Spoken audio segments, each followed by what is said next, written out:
Good afternoon. We're going to get started on the last panel. You'll take your seats.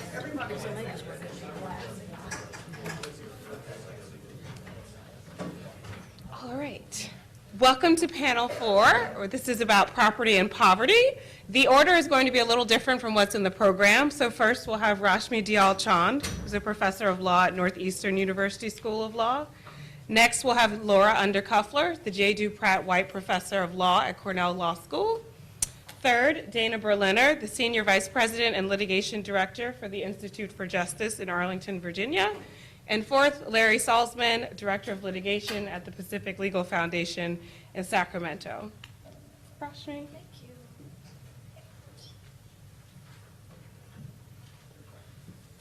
I'm not sure if Linda's in the room yet, but I really wanted to thank Linda and the organizers of the conference for including this panel on the agenda for today. It's a bit of a shift in gears, perhaps, but to me it seems so important to have a discussion of property rights and poverty as part of the discussion, including about Professor Eagle's important work. So.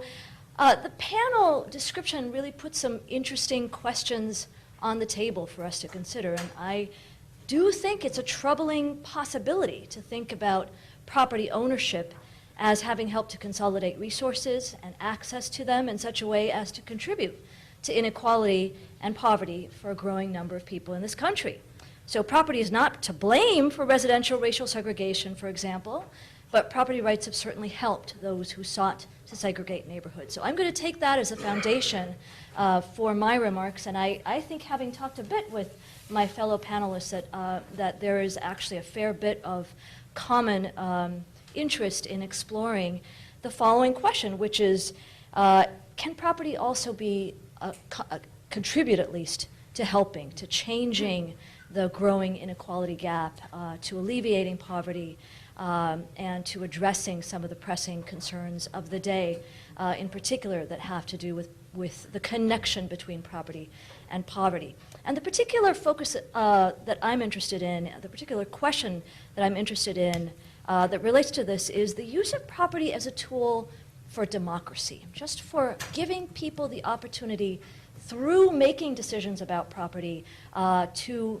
vote, to be a part of decision making, and to participate more generally in society and in social agendas and political communities. And the particular focus that I want to use in thinking about this question for today, anyway, it's part of a larger project, but for today, is blight-based eminent domain.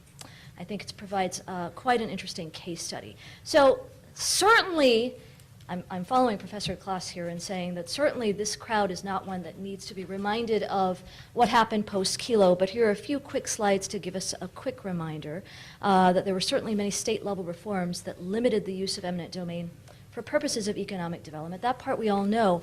The mechanisms varied, but the piece that I wanted to focus on in particular, and this is sort of the strain that I wanted to pull, both through my review of the post-Kelo reforms in general, and then the post-Kelo blight reforms as well. The mechanisms varied, but a fair number of reforms increased the opportunity for democratic participation, especially by local homeowners.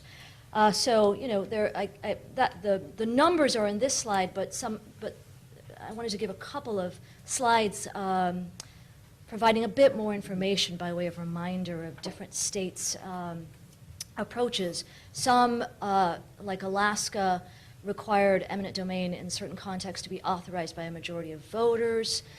Some required local elected bodies to approve condemnation, and then in Georgia's case also required voter referenda to approve laws governing eminent domain. Washington really focused on notice prior to public meetings on final condemnation decisions. Wyoming required that notice be given to the owner whose property was the subject of a potential eminent domain proceeding. And then here's Utah, which required, which prohibits the use of eminent domain to acquire single-family residential owner-occupied property unless a large percentage, really a supermajority, of owners of owner-occupied property in the area request it. So a range of mechanisms, but as we also know, most states also carved out an exception for blight, which is still broadly remedial by means of eminent domain.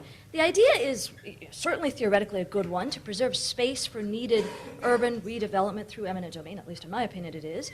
The most often raised objection to the blight exception is that the definitions of blight are so often vague that they are quite easily manipulable, leading to the possibility of condemnation of so-called middle-class property.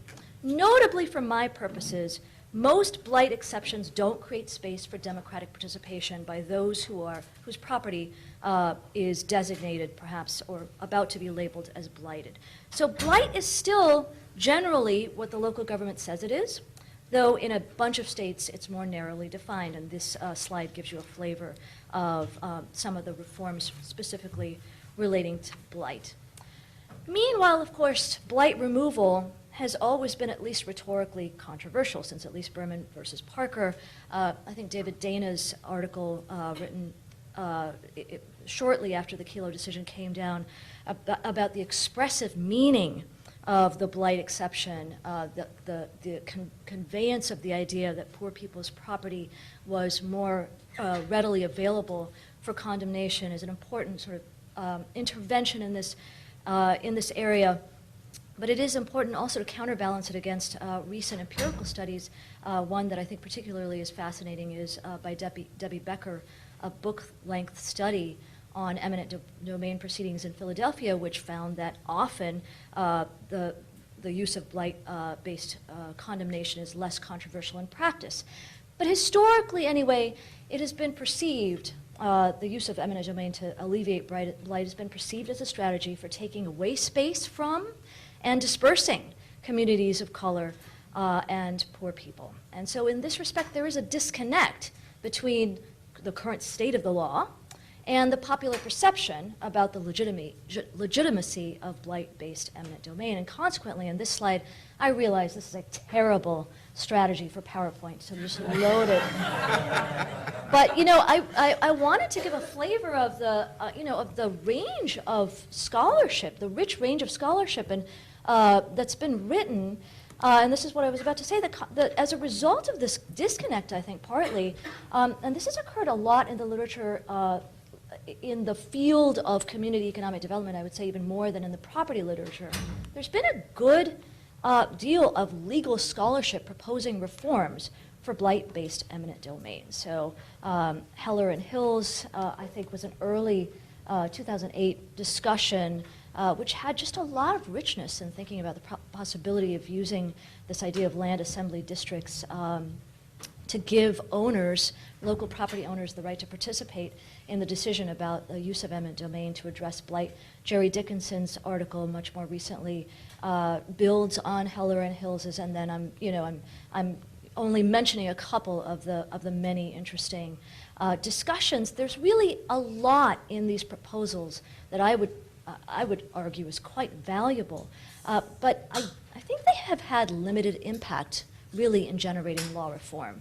And one of the questions that I want to think about and address in my remarks is why. And it could just be a political failure, but I want to also propose that regularly these proposals have skipped some of the basic and I would say critical questions. Seems like the mic just went out. Is that true? Yes. Oh, well. Critical questions that have to do with property and the property interests that are at stake. And so, yes, I am one of the theory people at this conference, and I want to just take a little bit of a step back and think about what those property interests might be and how to bring them back into discussion and ultimately to end up, again, in a pragmatic place, but thinking about how to democratize the decision about blight. So there are two concepts related to property that I think we need to review and reconsider. The first is the relatively exclusive, or at least heavy-handed focus on nuisance as the basis for making a blight determination. And the second is the idea of home ownership as the template for understanding what property interests are at stake in the blight context. So let me start with just the idea of nuisance. Currently, and the literature I think quite adequately supports this, blight-based eminent domain acts as a force of nuisance correction.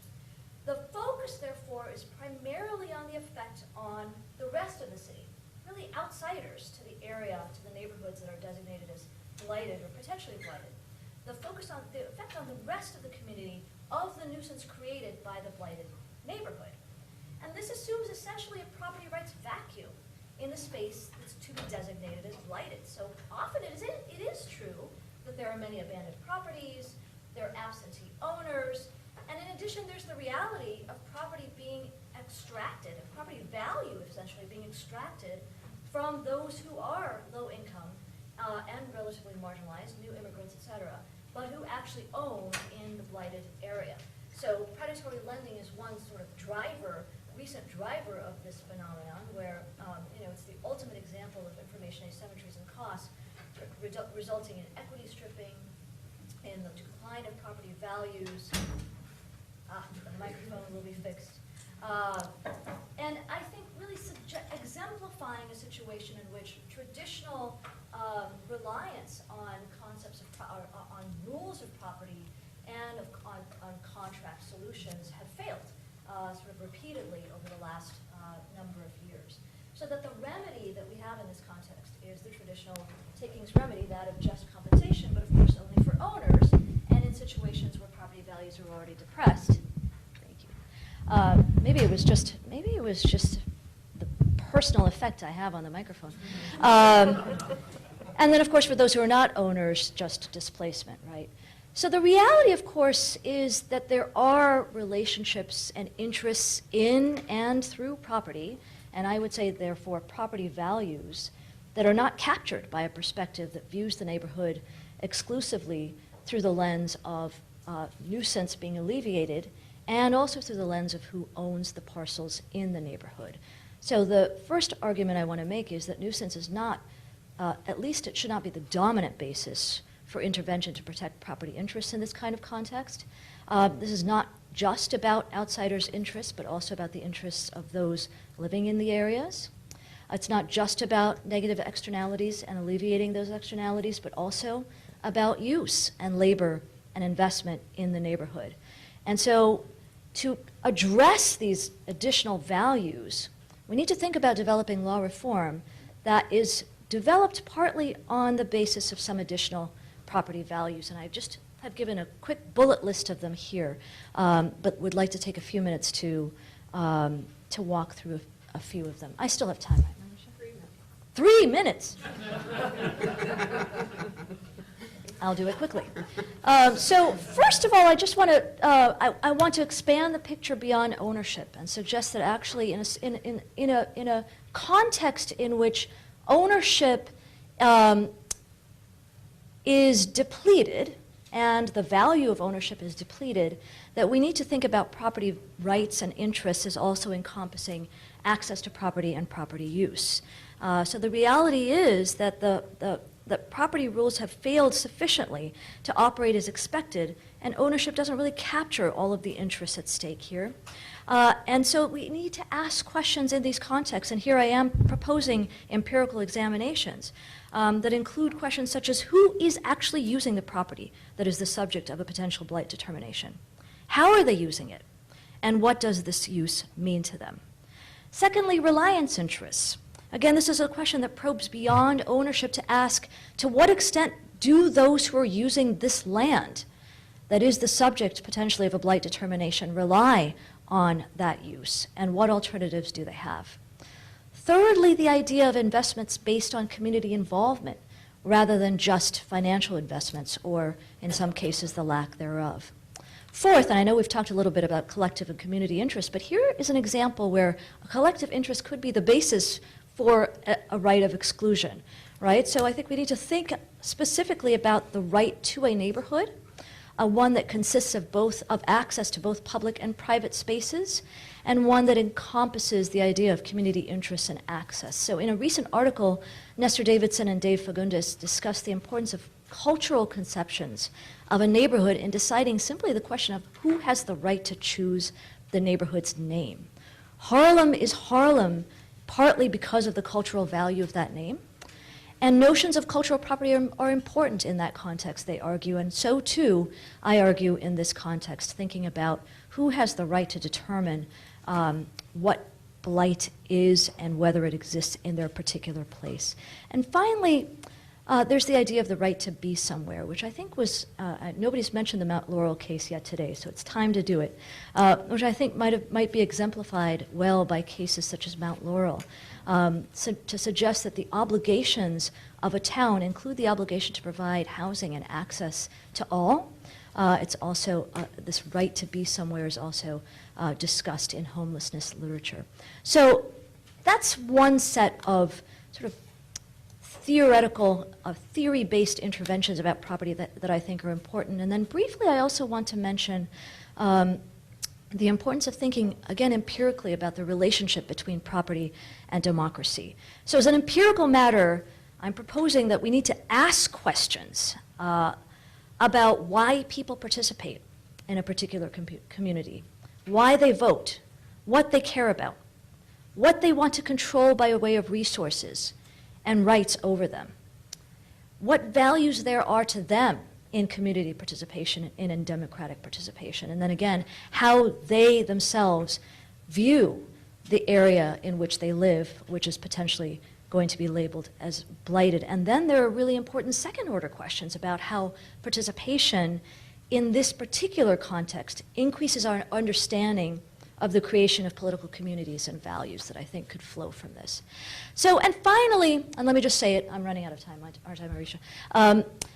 That we need to think about what democratic participation would look like if the desire were actually to promote or at least support the use of economic development for blight rather than to prevent it. And I think the most effective demonstration of this point is to just mention the work of the Dudley Street Neighborhood Initiative in Boston, which is a nonprofit organization that was given the power of eminent domain, very representative of the community, and then used it to assemble land and develop it for affordable housing. So this is just a starting point.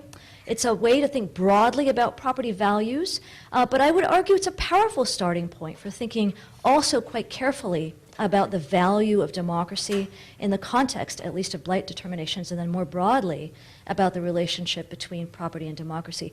Perhaps it's lucky that I've run out of time to provide some more specific guiding principles that I think some of these additional considerations of property value should lead to, but I'll just say that as a teaser for the question and answer period. Thank you.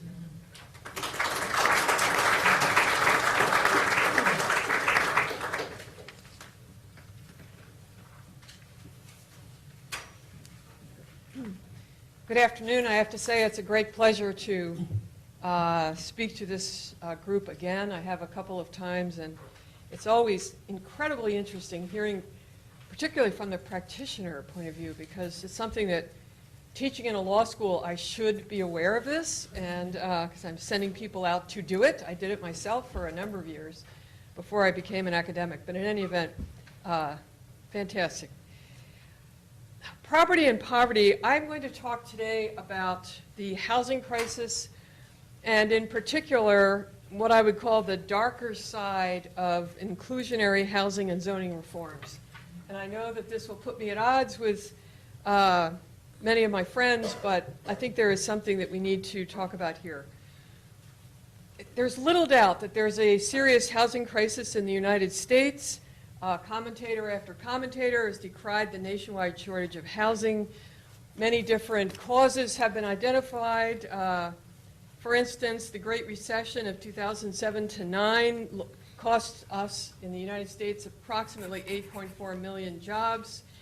This, combined with the collapse of the subprime mortgage situation, led to many, many people being thrown onto the rental market at a time when it was already stressed.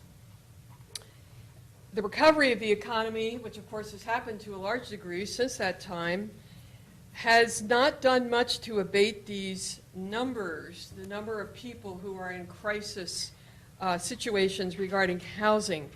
The reality is that low-income wages are simply inadequate to pay for housing costs. For instance, Los Angeles, 188,000 people recently applied for 20,000 spots on the Section 8 voucher list. How many people are taken off that list? About 200 per month. So it's going to be a long, long time for them. In fact, I read a statement 2 days ago that it's estimated that the median rent in Los Angeles County would require an individual to earn $50 per hour, not exactly what most do. And of course, there are those who have lost completely in this game of housing and are living on the streets. We all know that homelessness has many causes: mental health issues, substance addictions, employment loss, many causes.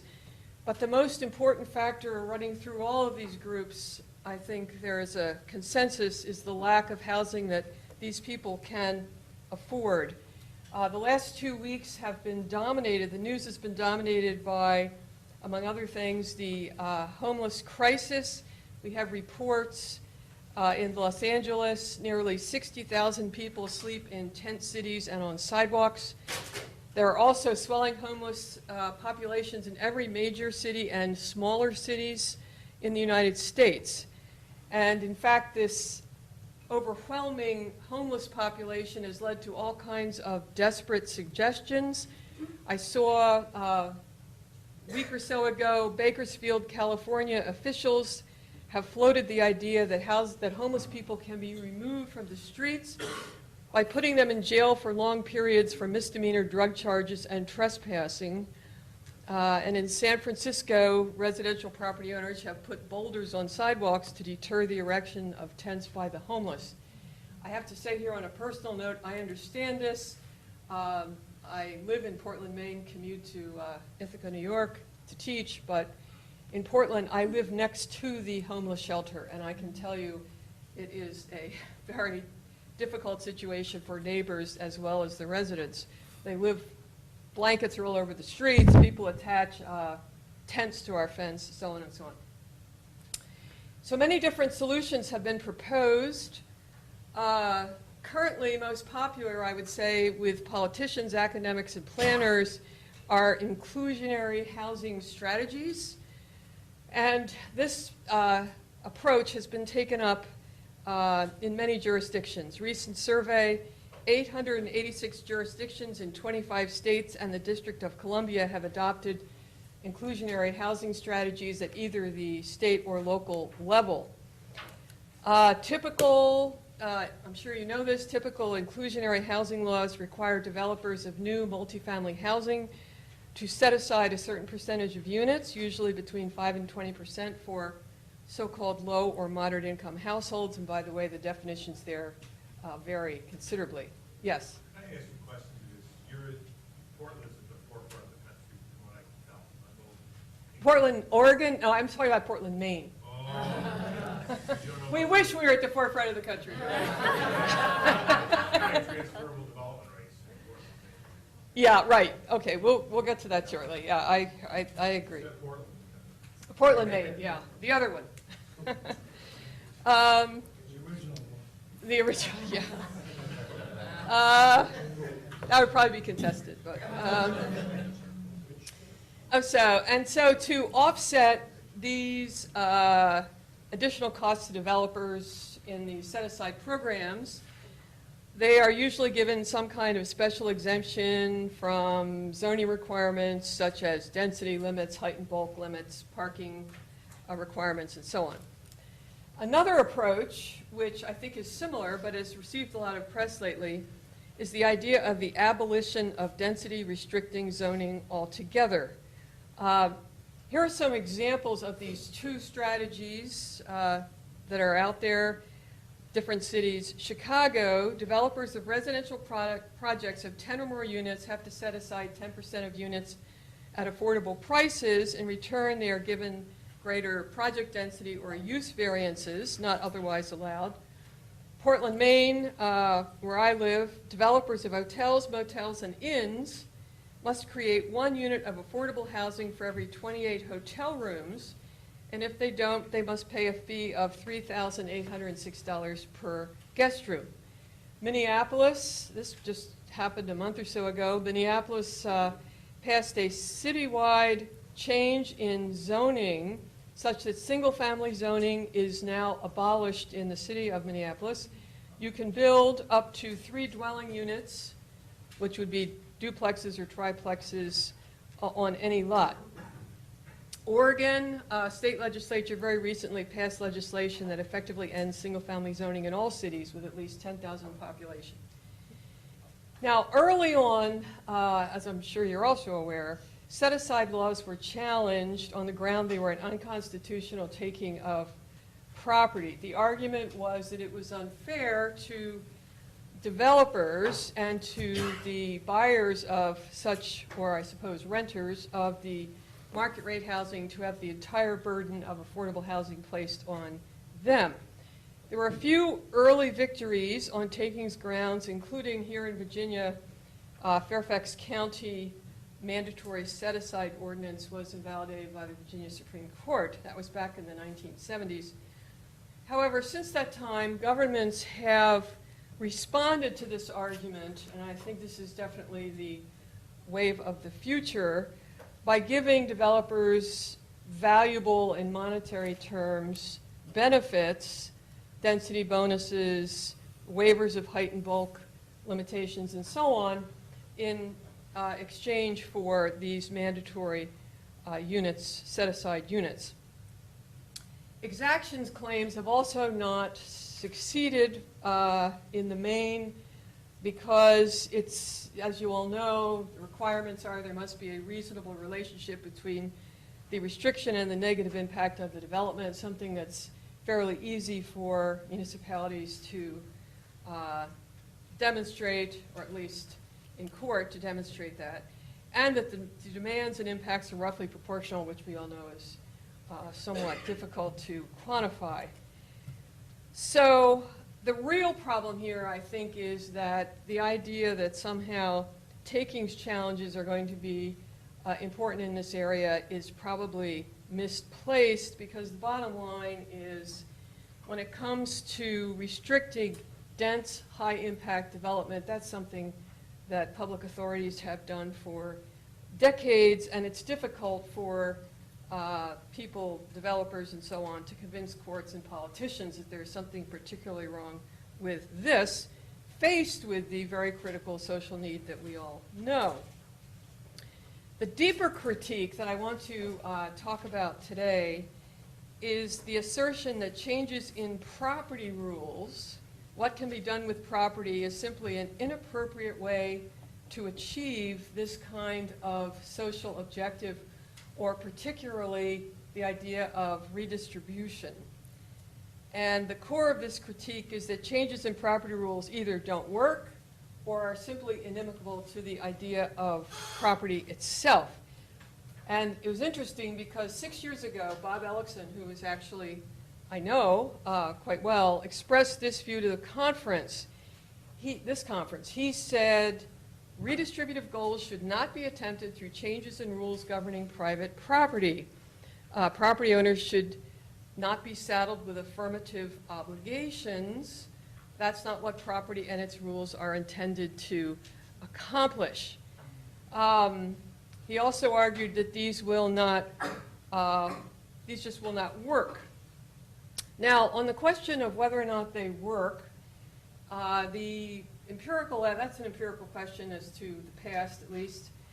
And the verdict is mixed from everything I can tell. Many studies have been done. It's true that mandatory set-asides add costs. In some places, that has perhaps resulted in fewer units being built. In other places, apparently has not had a great deal of impact. The bottom line here is that conditions are so specific to the particular city or whatever town that's involved that it's very difficult to make any generalization. I think the most useful conclusion that I read about this is that the idea that these programs either are highly effective or very detrimental to the building of affordable housing are probably overstated. They're neither modest gains and other places modest losses. It's also difficult to address this question because these mandatory set-aside laws in particular are usually part of a package of inclusionary housing laws, and it's difficult to tease out the piece that's whatever's happening is due to particular pieces of it.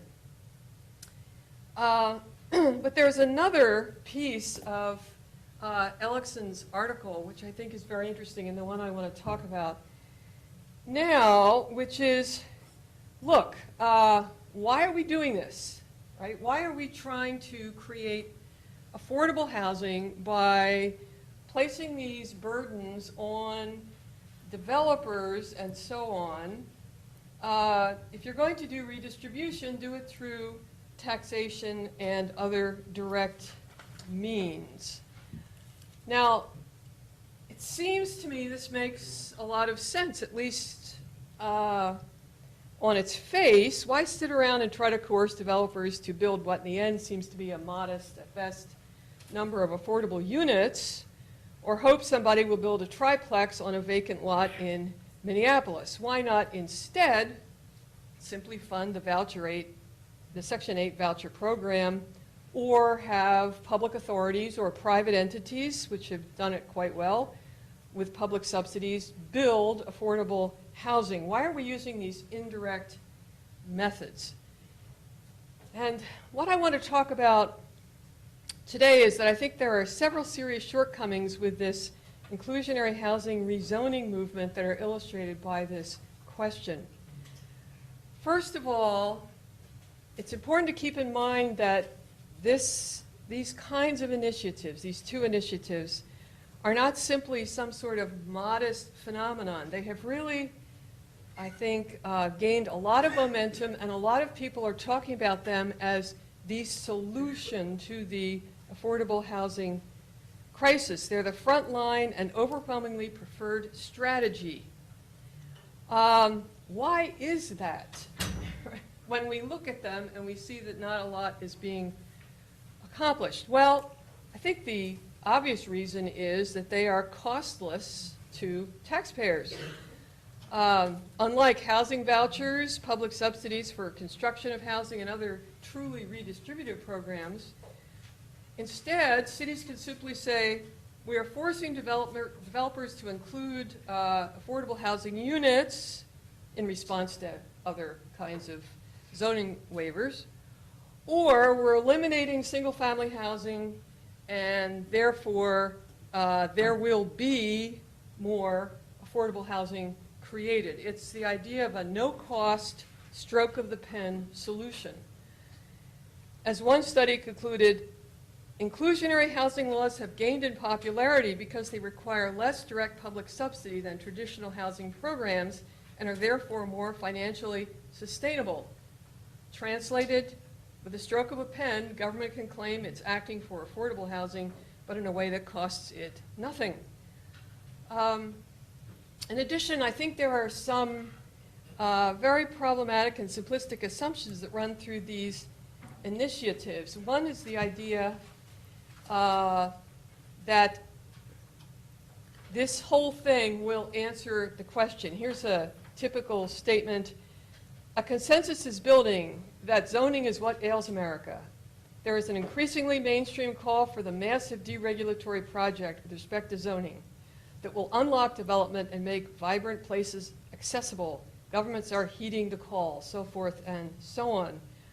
I guess my response to this, and I see I'm short on time, would be this might be very satisfying for those who are worried about NIMBYs, right, not in my backyard people, or to claim ideological defeat of wealthier residents who are preventing groups from coming into their neighborhoods.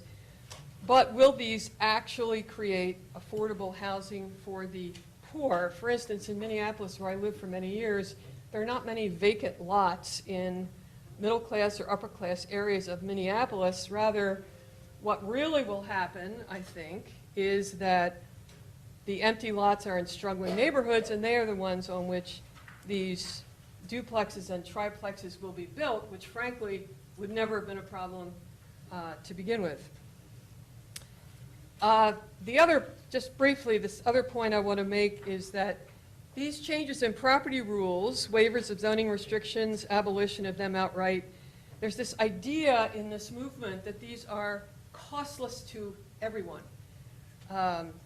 And this is true whether the community is a leafy, high-income, high-value area, which is the ostensible target, I think, with some for these plans, or it's a struggling, low-income, low-value neighborhood with crowded conditions, 1.5-story houses, working-class neighborhood, and so on.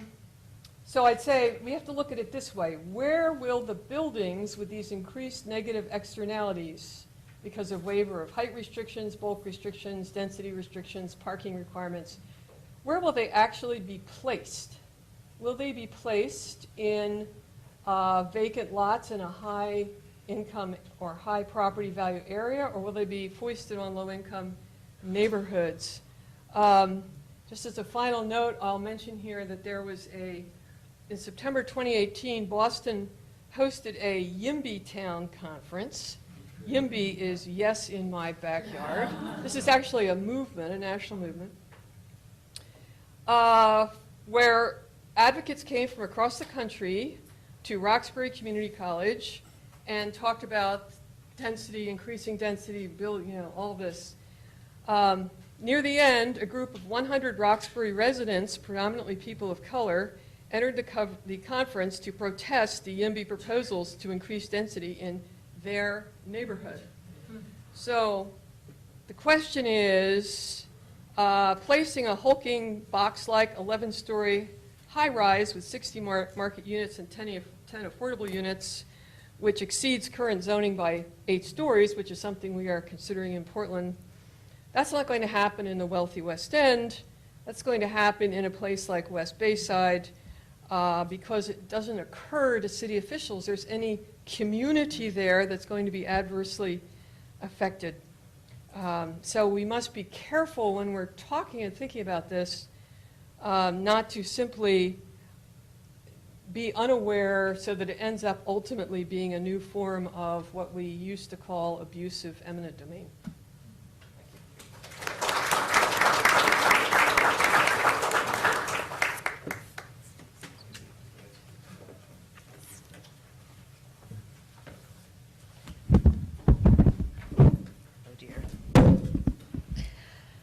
So I'm delighted to be here and to be part of a conference that's honoring Steve Eagle, who provided advice and guidance to me on my very, very first property rights cases like 25 years ago. So that was very helpful for me in developing my interest in property, and so I'm really happy that you're getting this award.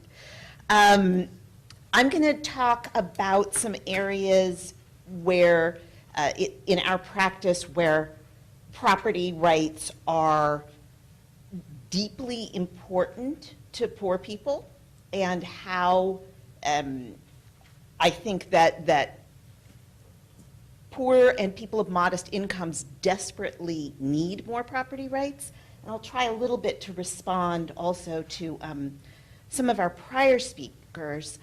It's certainly true that eminent domain and blight designations are virtually always against those areas are poorer than their surrounding areas.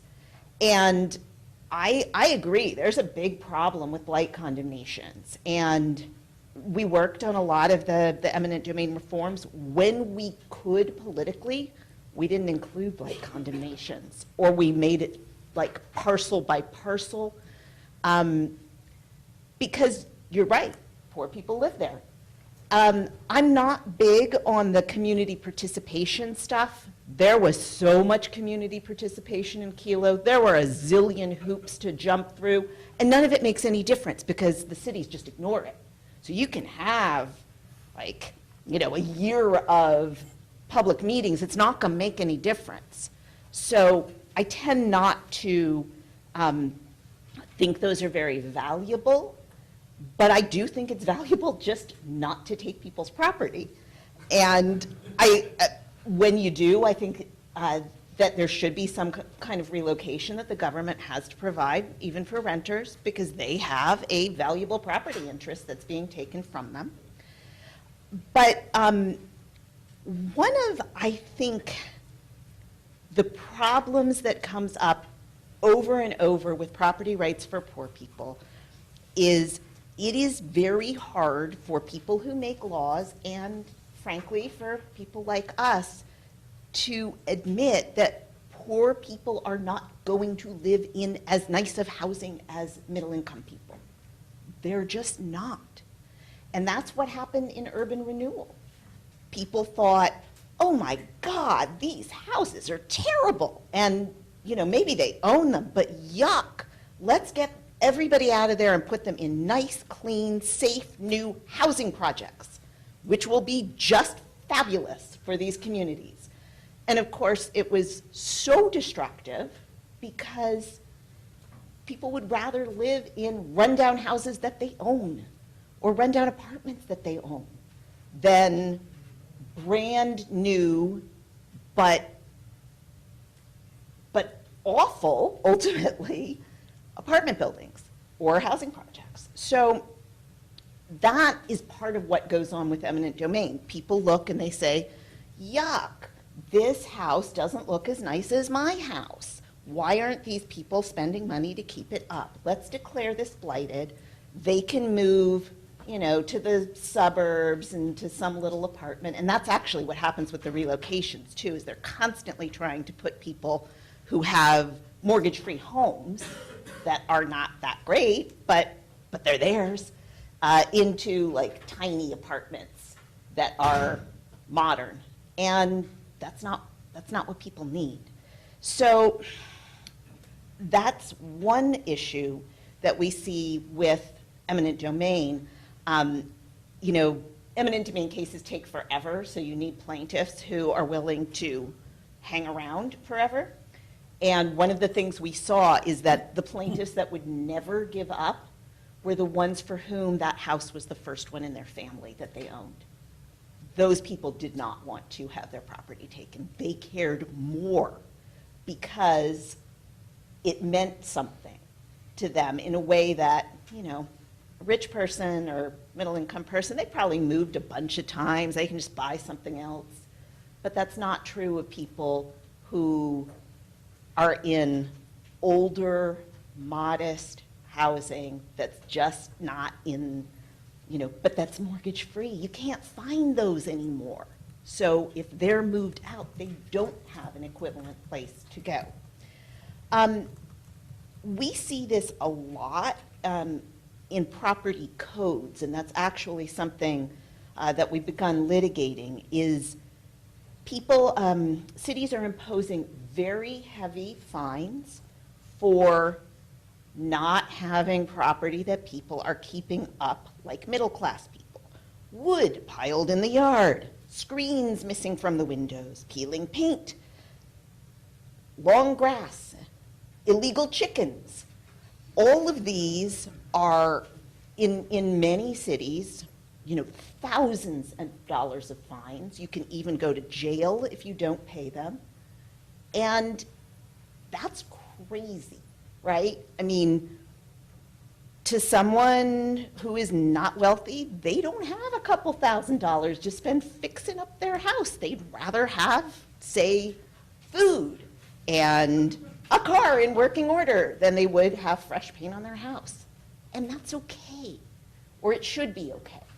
So, but the fining practices now that are going on against largely poor people's homes are really significant, and it can destroy someone's life. I mean, if you're living paycheck to paycheck and you get fined a couple $1,000s for the somewhat rundown condition of your house, you are in serious trouble. And there are, you know, lots of programs now. As I said, those people can go to jail. There's foreclosures. They'll take away their driver's licenses. I mean, it's a very, very punitive approach to homes that don't look as nice as the people that work at the city. And that is a place in which poor people need property rights. They need the right to actually decide how they want their property to be used, and maybe to have it not look as great as somebody else's home. Other kinds of restrictions that actually affect poor people are restrictions on home businesses, because if you don't have a lot of money, it's good to be able to run some small business out of your house too. That can make the difference between, your kids having clothes for school and not. That's something, for example, we found with people that bake in their home. When they're allowed to, it makes a huge difference in their lives. Accessory dwellings, lots of cities don't like those. Why? They don't look as nice. But those are actually places that people could live if they were allowed to. So these are some ways that I think people who are owners but not wealthy owners really could benefit from stronger property rights. It's true of renters as well. We represent a lot of people who are challenging rental inspection programs. And here's the deal with rental inspection programs.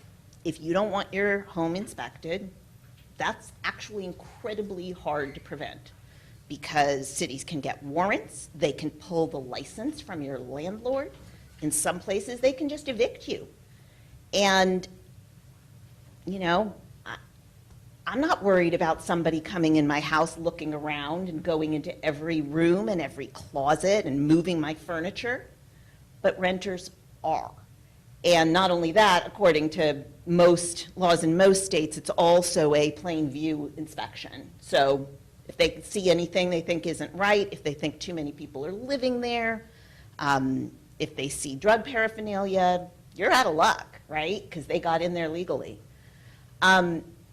Only renters typically are subjected to that. They are treated as if their possessory rights to property is not entitled to respect. Certainly not like owners, not like people with a lot of money.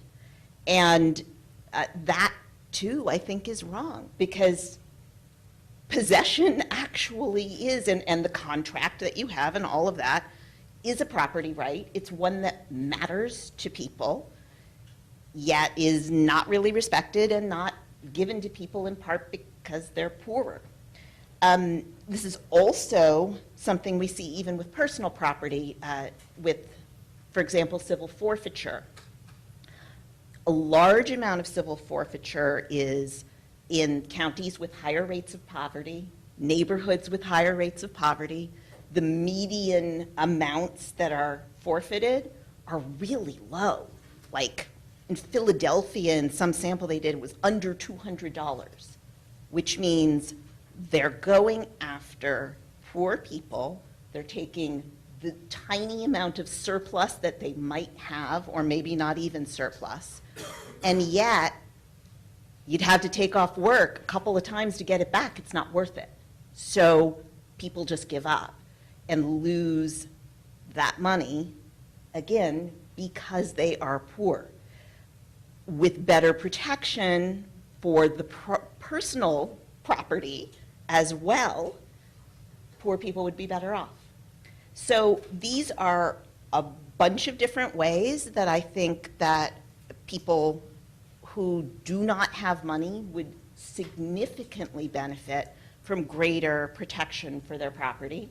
They could actually keep their money, keep people out of their homes if they wanted to, and do something and have a chance at owning, which is super meaningful even to people with very little money. So in short, I do think property rights matter for poverty, and that the way to address that is not redistribution, but actually increasing the rights of poor people to maintain and use their own property.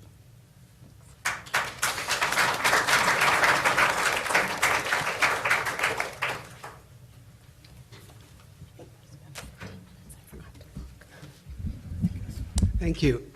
Our subject is property and poverty, and when I was asked to talk, I looked around at PLF's work and my own work to see some practical ways in which those things relate to each other, and two things really came most to mind to me or stood out to me. One, property rules can secure justice for people, and it prevents, particularly the government in my work, from taking what people have earned or from intruding on it. And most of the cases that I've done involve people of modest means, maybe like what Dana was saying, where it matters the most, where they don't have a lot of other recourse. The other way in which property and poverty relate is that good property rules facilitate productive activity. They facilitate prosperity, which is literally the opposite of poverty. And so, what I have to share is perhaps more anecdotal than theoretical, and I appreciate Laura's comments, particularly because some of the things that I was going to talk about involve land use regulations and affordable housing, and I think some of what you've said, Laura, is an interesting challenge, or gives me interesting things to respond to, but just helps us get more deeply into the conversation of maybe what some of the solutions are, property-based solutions are to these problems. The people who've come to PLF's door say, I think someone has done something wrong to me. Either the government has taken something away from me in a way that I think is unfair, or they've stopped me from using my property in some responsible and productive way. What's going to help me? And our answer, the reason why I get involved in the cases, is the answer is property rights. We're going to defend your property rights to allow you to make responsible and productive use of your property, to get back that thing that's been unfairly taken from you. And so on the issue of sort of securing justice, I have one set of cases that we're working on that I think is illustrative, something that PLF calls home equity theft, and we're seeking to abolish home equity theft by state governments. It's an abuse, we believe, of state forfeiture, tax forfeiture laws. And I'll just give you an example of a couple of our clients here. About a month from now, my colleague Christina Martin and I will be arguing at the Michigan State Supreme Court on behalf of Uri Refaeli. He purchased a property in a suburb of Michigan, Detroit, for about $60,000. Very modest means. He's elderly. He had some health problems. He paid his property taxes in 2013, paid his property taxes in 2014, paid his taxes the year before that, 2011, in full. At some point, they sent a deficiency notice to him and saying, well, we think you missed some of your taxes in 2011. He cured it, paid what he thought he owed, but he paid it late again and miscalculated the interest due, which turned out to be $8.41. He never received actual notice, anything further about this. But 2 years later, he discovered, he got actual notice that his property had been seized in a tax foreclosure sale. They sold the property for $24,500, and they kept all of it to cure the $6 deficiency. And they did that because the state's tax foreclosure law says that a county may foreclose for delinquent taxes and not only retain the taxes due, the penalties, the costs for selling, perhaps fines on top of that and interest, but is entitled to take 100% of the value of the property that's been taken in the foreclosure sale. They just refused to return the equity that was earned in the property over taxes back to the owner. And there are about a half a dozen other states that have very similar statutes, another half dozen around the country that have allow the government to take all the equity, but also provide a little more liberal means of trying to get it back through some redemption process. So they're a little better. But all in told, there's 12 or 13 states that we think have this problem. When you look at what's going on in Michigan, we found out the Refaeli family was not alone. There are tens of thousands of properties each year sold in tax foreclosure sales in Michigan in the last 5 years. Some counties, like Wayne County, that's where Detroit is located, are getting something like 15 to 20% of their total budget through these sales, which creates a really concerning incentive that they pursue these sales, they have an interest in pursuing these sales rather than an interest in trying to mitigate them in some way. And when you get into discovery in these cases, you find some really hair-raising conversations, emails between tax assessors and their staff about, they're quite aware sometimes that people are not getting actual notice and sometimes celebrating internally the receipt of the tax money that comes from this and talking about the public park they'll build or the pension fund, or it's pretty shocking when you see it. So the incentives get quite bad. When the government has defended this, they most often give a policy reason. In the briefing in the Refaeli case, for instance, they said that tax foreclosures are essentially a losing business. Most people who get tax foreclosed on are people who have houses that are worth very little, and maybe it costs more actually to rehabilitate and sell them or get them back into private hands than the value of the sale. So they say it's a reasonable policy choice to take a windfall on the properties where they can get it and use that to offset the costs. And I can see why they and perhaps some of the broader public who would otherwise pay the taxes to fund the government operations like that policy, but it's an appropriation of an important property interest. It was recognized at common law, the right to receive the surplus of a sale, debt sale of almost any kind. We think, and the Refaeli case argues, that this is a taking your property. It's protected by both the federal and Michigan constitutions. We brought another case similar to that. I said taking there. That's a good theory, I think, that the surplus equity is being taken and put to a public use, and it should be returned or compensated for in some way if it's not returned. But there are other theories out there that weren't able to be brought in the Refaeli case for various procedural reasons. And so we recently took another case involving the Perez family, somewhat similar factual situation, but different. Again, a man, Romualdo Perez, and his daughter, Erica, very modest means. Romualdo is a first-generation immigrant. He's not a native English speaker. They were first-time home owners, and what they bought was a fourplex for about $60,000. It was dilapidated. Through sweat equity, they brought it up to code. They started renting it out. Ultimately, it was appraised at about $120,000. But in 2014, they unwittingly underpaid their property taxes by about $110, if I recall. It ended up being about $500 after the fines and penalties grew over the course of a year. In order to seek work, they moved to New Jersey. They kept the rental property. They didn't receive notice that they had underpaid their property tax by the $100 and some odd until they learned it had been seized from them. The government sold the property for $108,000. They sought to get the money back. They went to federal court to try to get that, and the case was dismissed. As people probably know now, that was when the Williamson County regime was in place, and they were just frustrated. They didn't know what to do. They were out $108,000, and we brought that claim. It's currently in the Michigan state courts, where we're arguing that they're protected not only by the takings clause, but the due process clause and the excessive fines clause as well. And these are takings and due process and excessive fines are just some of the ways in which property rights affect everyone, and they're very important to people who have perhaps the least to lose. Without pro bono representation, they tried to hire a private lawyer who filed a bad claim. They kind of exhausted the money that they had available. Nobody seemed willing to take that case on contingency because there's a constitutional issue here. The Michigan courts have said this state tax statute is okay, so nobody really wants to take it on contingency. So stronger property rules here will really help not only the Perez family and the Refaelis, but the tens of thousands of people who are losing their property in Michigan, and then as we move on to these other 13 states in a larger fight to abolish tax forfeiture in those states. One state recently we had some success. We were looking for clients in Montana, and in the course of that and doing some publicity for that and some town hall meetings for that, we attracted the interest of state legislatures who banded together and ended up working to just reform their state tax forfeiture laws and repealed that element. So the Constitution seems to have many rules that speak to this sort of justice-serving aspect of property rights, whether it's due process or takings or excessive fines. There are some defunct clauses, unfortunately, as well, that were intended to provide for that, the contracts clause. Rich people certainly benefit from these rules, but from my experience doing pro bono legal work, property rights are vital, particularly to those whom these losses mean the most. In both of those cases, this was really everything that they had in the world in terms of their net worth that was taken from them. But I also mentioned that property rights have this other relationship to poverty, which is that they can encourage productive activity, which is the ultimate solution to poverty.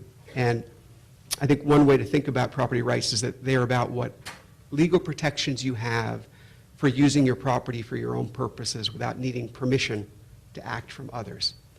And barring nuisances and other like considerations, I think the neighborhood always wants to tell you what to use your property for. And property rights would allow you to say, well, thank you, but no, I'm going to use it for this purpose. And that's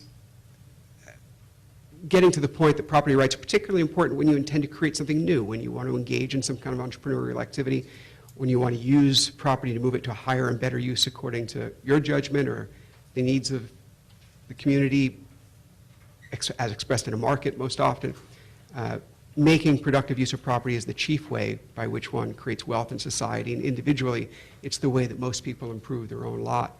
And so an important element of PLF's work and my own work there has been enforcing or creating precedent against unconstitutional conditions on the use of property and expanding takings liability for regulation that effectively appropriates property or denies people the responsible and productive use of their property. And that brings me to the subject that Laura was talking about, affordable housing. I think a lot of people right now are talking about the need for affordable housing. That's maybe a good subject to talk about how property rules encourage or discourage the productive use of land.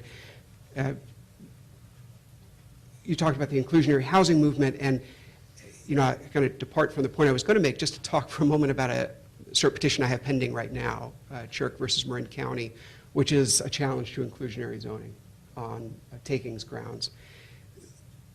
The argument is that the adjudicative and legislative distinction between exactions in the land use context is a false one, that an ordinance that either prohibits you from using your property in a productive way where you would otherwise have a right to it, or conditions your use on the extraction of some large payment or some other fee restriction on your property, deed restriction on your property, amounts to an unconstitutional condition. We'll see whether that case gets somewhere, but as you've said, this has become the inclusionary zoning ordinances, the idea that, I don't know what number you cited exactly, but I've seen between 1,000 and 1,500 separate jurisdictions now, by some estimates, have enacted inclusionary zoning ordinances. And the way they operate is conditions on getting a permit to change the use of your land. Typically, the law is saying if you want a building permit to build, say, new housing, in a housing context, you'll also have to build a certain amount of low-cost housing, or you have to give the city money so it can spend on providing low-cost housing. And in my case, the Chirk case, it was actually about a lot split. The Chirk family owned a 3-acre lot in Marin County. They had been in their family for about 50 years. Esther and Dartman Chirk are my clients. They were given that land by their father. They're very modest means. They live on Social Security. They're running out of retirement income. They're in their 80s. And their idea was, let's split our lot. It's 3 acres. It's in a built-out residential neighborhood. It's zoned for about 1 house per acre. We can split it. We can keep most of the property in the family. We can sell one piece, and that solves our retirement problem. First of all, it took something like 4 years to go through even the process to get to the point where they could get a final decision. So that's already quite a hardship. That's a problem in the property rules.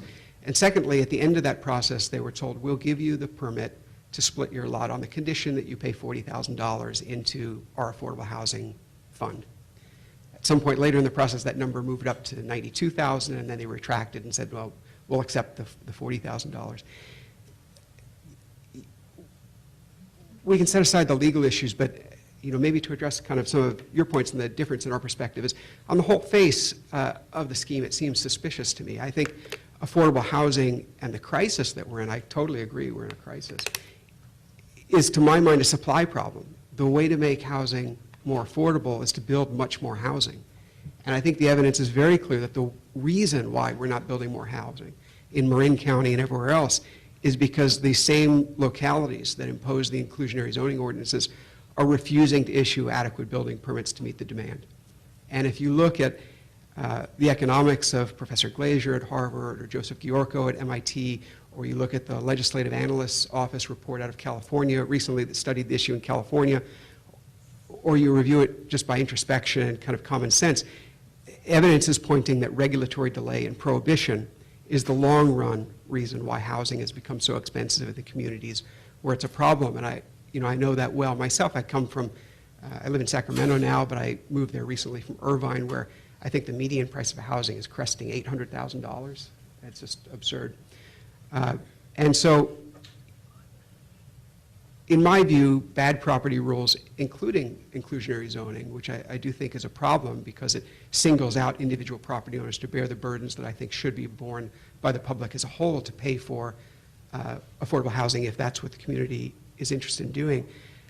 make the problem worse. They're undermining the productive activity that gives rise to wealth, that solves property. And the lack of housing that inevitably comes out of that in the housing context falls inevitably on those in poverty. What else to say about that? That's inclusionary zoning, but just looking at California, now we're on that subject, inclusionary zoning is not the only bad rule. I look at a law like the California Environmental Quality Act.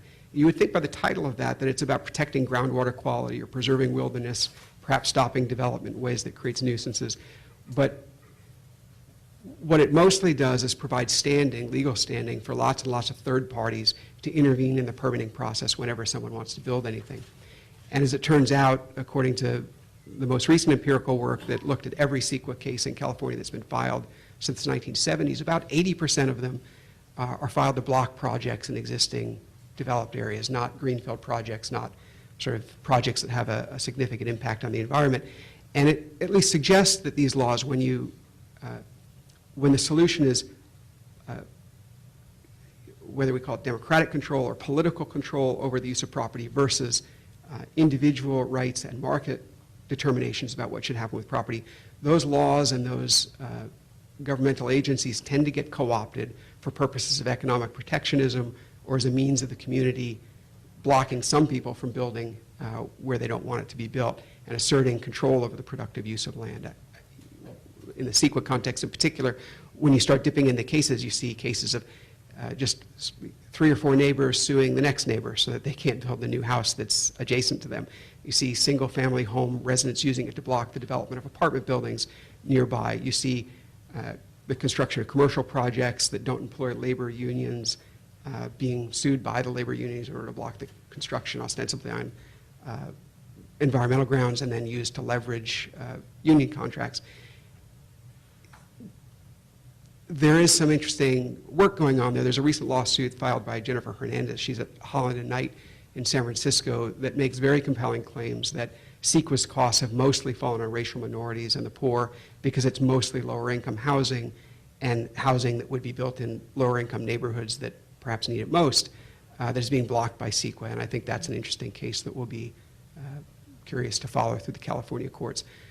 So I think, in summary, my solution is not more community control over property, but simplifying land use regulations, eliminating them wherever possible, giving the maximum freedom to individuals to use their property and put it to productive use, barring nuisance-type activities, because I think that's what ultimately is the solution to property or poverty, and property rights stand at the center of a solution to poverty in that view. There are some, let me just finish saying there are some positive signs, I think positive signs that maybe come out of the YIMBY movement.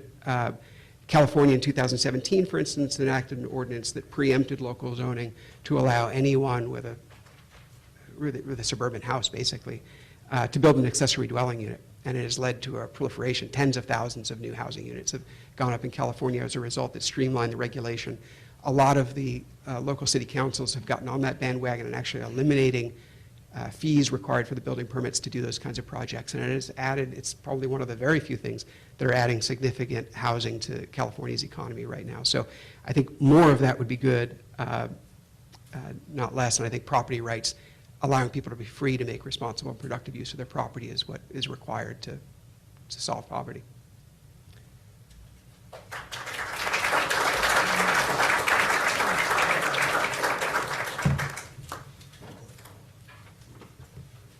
Thank you. So we have time for a few questions. Yes. So I work for the National Association of Home Builders, so housing affordability and housing supply is on our minds every day. And my question is, we are seeing a proliferation of residential design standards. And so I think it's the new form of exclusionary zoning. So I'll give you a couple of examples. One is we dealt with a municipality that was saying all 4 sites have to be made out of brick. You can't use vinyl. You have to have so many different types of roof pitches. The fencing has to be made out of iron instead of wood. So things that drastically increase the cost of a house. In some situations, I'll give you one where there was a new chicken factory that was built. The majority of the workers were minorities. These residential design standards were proposed literally months after this chicken factory In other instances, you have the same sort of regulations that are proposed, but it is a municipality that's recognizing that the tax base, the tax revenue that they're currently getting off of market price of the house doesn't cover the services that that house uses. So rather than increase the tax rate, they're going to increase the actual cost of the house so they can get more tax revenue. And I think underlying all this is the locality's justification that they can do anything they want in the name of aesthetics. And so I'm curious to hear what you think of aesthetics used as a valid governmental reason to, promote the health, safety, and welfare of the community, and whether you think that has a role in disenfranchising certain populations. Well, absolutely. I mean, that's part of what I was saying of, people in government think that everybody's got to live in a house that looks like theirs. And someone who's trying to escape homelessness is not going to live in a house with brick and iron railings. Like, they're going to live in something with vinyl siding that was probably prefab and is not going to meet any design standards, but they could actually live in it and afford it. So I do think that that's a huge problem, and that those kinds of restrictions are certainly making it very difficult to build. I mean, as are just long processes in general. The longer it takes, the less likely anybody's going to do anything. So that's certainly a way to do it without saying you're restricting lot size, which, people realize they're maybe not supposed to do, at least in some communities. But if they require that the houses be extremely nice, then they don't have to restrict the lot size. Are any of you aware of any sort of resources or any academic research that deals with trying to narrow the scope of what aesthetics means? Has that been done, or is that? I don't know the articles. I mean, I just, to dovetail on what Dana has said there, it is infuriating. You look around, people are complaining about how many of us are rent burdened, and there is a proliferating homeless crisis. I mean, in Sacramento, downtown Sacramento has just become tragic because of the homeless crisis where I'm living now. And you can see it all around you in the property rules. We have literally outlawed over 50 years the kinds of housing that people on the edges of our society used to live in. And then you wonder why people are rent burdened. There's no single room occupancy hotels available. There's no boarding houses. For 40 years, it was very difficult to build accessory dwelling units or granny flats. You have design standards that jack up the price of housing. You have square foot requirements. You have lot sizes. Over and over, you look at it and say, there's nothing left to live in of the kind of housing that used to be lived in by 10, 20% of our population 75 years ago. That has to come back, and that can only come back by liberalization of our land use laws. It's all outlawed. I mean, we've outlawed the kind of property that is necessary for people to get a foothold or to take that first rung on the economic ladder. I would just say that aesthetics is a very interesting question, and it's a very complicated question, because on the one hand, abuses of the type you're describing are obviously highly suspect. It's not being imposed really to preserve property values for somebody. It's used to exclude, deliberately to exclude certain groups. The problem with it is that I can't quite get myself to say, well, okay, so we just should never consider aesthetics, because aesthetics impact value even for modest homes. If you have a modest home that's worth $60,000 in some inner city neighborhood, and some monolithic, ugly thing comes next to you, your property value is going to, it's all interrelated. So there's a lot of scholarly literature about aesthetics as being a permissible or impermissible, and it's exactly what you're talking about. The debate is it used for, is it really a subterfuge for exclusion, or is it really legitimately preserving expectations or whatever of people who are already there? If you write to me, I may be able to come up with some citations. Yeah. And can I add one more thing, which is that I think the line between aesthetics and, the revision of building codes, for example, to deal with climate change impacts, is going to be a finer line, right? So I just want to raise that. I'm not suggesting that you are raising the types of regulations that cross that line, but it is one that we're going to have to think about differently as a result of climate change. One more. Yes. You're talking about Portland, I want to talk about Portland, Oregon. And Oregon has a constitutional amendment that they have to pay damages for regulation. So they had an amendment to the amendment where they could give you a set-off instead of, or walk away from their limitation. Is this something that's going to become on the ballot all over the country like this? Inevitably? They give you TDRs, transfer of Mhm. And that's an attempt to avoid takings challenges, obviously. Well, Yeah. They constitutionally define any regulation that interferes with value, which affects value, because they consider it a taking. Any regulation that interferes with value, boy, that's pretty broad. But what happened, it was so broad and there was so much damage, they amended the amendment, so. Oh, you're talking about Proposition, whatever it was, a few years ago? 47, Yeah. 49. Yeah. Is this something that's going to catch up throughout the country? I mean, there are a bunch of states that have requirements of at least some payment for damagings, but there aren't all that many states that have citizen initiatives, so you're not going to see tons of citizen initiatives about it because you just can't. Especially in North Connecticut. Yeah.